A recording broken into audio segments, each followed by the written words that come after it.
লক্ষ্মী আরাধনায় লক্ষ্মী স্নানের কিছু ভিডিও তোমাদের সাথে শেয়ার করতে আজকের এই ভিডিওটি। 7 রকমের জল, ঘি, মধু, দুধ, দই, ফুল সব কিছু দিয়ে ঠাকুরকে শুদ্ধ করে স্নান করানো চলছে।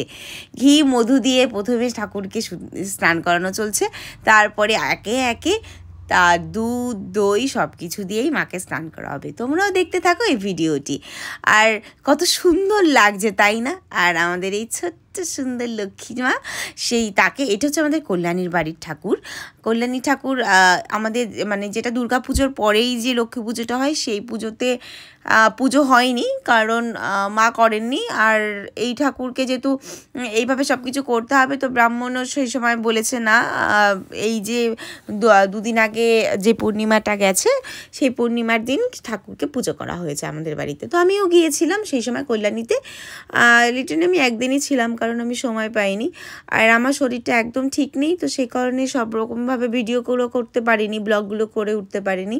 কিন্তু ঠাকুরকে স্নানের দৃশ্যটি আমার তোলা হয়েছে, কারণ তোমাদের সাথে আমি শেয়ার করব বলে। এই দেখো, পুরো দই দিয়ে স্নান করানো হয়েছে। দেখো পুরো দই ঢেলে তারপরে এখন ঢালা হচ্ছে দুধ দিয়ে পুরো। আর জানো তো, সব থেকে ঠাকুরকে এই স্নানের পরে ঠাকুরকে কীরকম একটা গ্লো করছিল, সত্যি রিয়াল ব্যাপার, মানে একটা চকচক করছিল। এত দুধ দই দিয়ে স্নান করলে তো হবেই। যাই হোক, চলো তোমাদের সঙ্গে আমি শেয়ার করলাম। আর আমি একবার কালীঘাট গিয়েছিলাম, সেই কালীঘাটে গিয়ে আমি তখন দেখেছিলাম কালীমাকে কীভাবে এইরকমভাবে স্নান করানো হয়। তাকে মানে আমিও করিয়েছিলাম তখন, এরকম দই দুধ ফুধ সব কিছু দিয়ে, গঙ্গার জল দিয়ে, ডাবের জল দিয়ে। আর আমার বাড়িতে এরকম মাকে স্নান করানো হয়েছে। আর আমাদের বাড়ির এই লক্ষ্মী পুজো। তো তোমাদের বাড়িতে যখন পুজো হয়, কার কি বাড়িতে কীরকমভাবে পুজো হয় তোমরাও একটু আমার সাথে শেয়ার করো। আমিও তোমাদের সাথে একটুখানি ছোট্ট করে শেয়ার করেছি।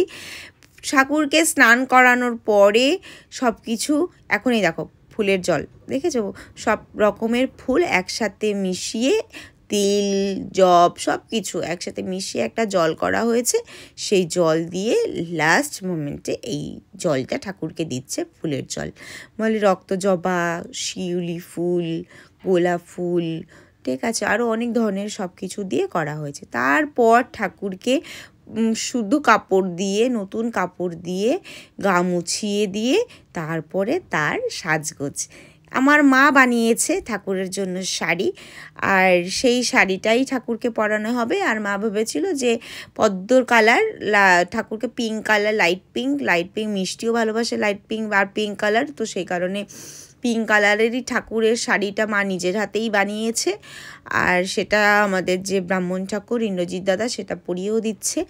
আর সেইটাই নিয়ে বাড়িতে সবাই হাসি মজা চলছে। আমিও প্রচুর কিছু বলেছিলাম যেগুলো ভিডিওর মধ্যে রয়েছে, আর কিছু কপিরাইটের কারণে আমাকে ভয়েস দিতে হচ্ছে। আর এই হচ্ছে ঠাকুরের নিচে লেহেঙ্গার শাড়িটা, দেখেছো? আর সব কিছু অ্যারেঞ্জমেন্ট করা রয়েছে ওখানে ছোট্টখাট্টো করে, হালকা করে। আর পেছনে আমার বাবা, মিষ্টি, মা, আমি, আমার এক মাসি সবাই মিলে ঠাকুরকে এই যে জুয়েলারি পরানো চলছে সেই নিয়ে মজা করা হচ্ছিল, যে জুয়েলারিগুলো কোথা থেকে কেনা হয়েছে, এত সুন্দর সুন্দর। আর ঠাকুরের জন্য না অনেক বড় একটা ইয়াররিং কিনেছে মিষ্টি। আর আমার মা গিয়ে যে ঠাকুরকে পরাবে, সেটা খুবই বাজে লাগছিল সত্যি কথা। পরে সেইটাকে চেঞ্জ করানো হয়েছে, যে না, ঠাকুরের মুখের থেকে প্রচুর বড় কানের দুল হয়ে গেছে, সেটাকে চেঞ্জ করা হোক। তারপরে একটা ছোট্ট টপস দুটো নিয়ে এসেছে, ওই দেখো খুলে দিয়েছে, দেখেছো? খুলে এই ছোট্ট দুটো টপস, সেই দুটো টপস পরানো হবে। সেই দুটো পরানোর পরে ঠাকুরকে বেশ কিউট লাগছিল দেখতে, মিষ্টি লাগছিল না? সাজানোর পরে খুব কিউট লাগছিল। আর ওখানে পেছনে বসে আমার বাবা বলছে কন্টিনিউ, যে দেখো এইটা হচ্ছে মুকুট, আর এইটা হচ্ছে সোনা দিয়ে বানানো হয়েছে, ঠিক আছে, এখান থেকে কিনেছি। এসব দেখো মজা করছে সবাই মিলে, আমার বাবা এখানে বসে।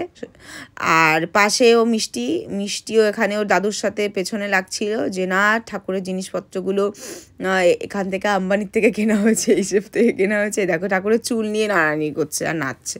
আর ও সকালবেলা থেকে শাড়ি পরে, মানে আমি গিয়ে দেখছি শাড়ি নিয়ে রেডি, কারণ আমাকে পরিয়ে দিতে হবে, এই শাড়ি নিয়ে রেডি।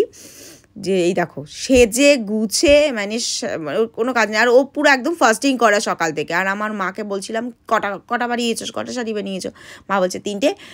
আর দেখো সকালবেলা থেকে ফাস্টিং করে নেচে কুদে বেড়াচ্ছে, কোনো নেই।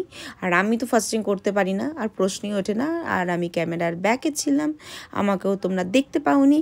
তারপরে শুরু হচ্ছে আমার বাড়ির পুজো। ঠাকুরকে গোছানো কমপ্লিট, আমার বাবা আর ইন্দ্রজিৎ দাদা মিলে ঠাকুরকে রেডি করে দিয়েছে। তারপরে হচ্ছে ঠাকুর বসবে এবার সিংহাসনে। ঠাকুরকে সিংহাসনে বসিয়ে দিয়ে তারপরে বাকি ঠাকুরের চুল আর সব কিছু করা হবে। সো তোমরাও ভালো থেকো, আর শুরু হোক আমার বাড়ির ঠাকুর পুজো। পরে আমি ঠাকুরের পুজোর যে ভিডিওটুকু সেটা তোমাদের সাথে শেয়ার করব। আজকে তোমাদের সাথে শেয়ার করলাম আমি ঠাকুরের স্নান আর ঠাকুরের রেডি হওয়া। কীরকম লাগলো ভিডিওটি তোমরা কিন্তু অবশ্যই আমাকে কমেন্টসে জানিও। আজকের আমাদের ঠাকুর, টাটা বাই বাই।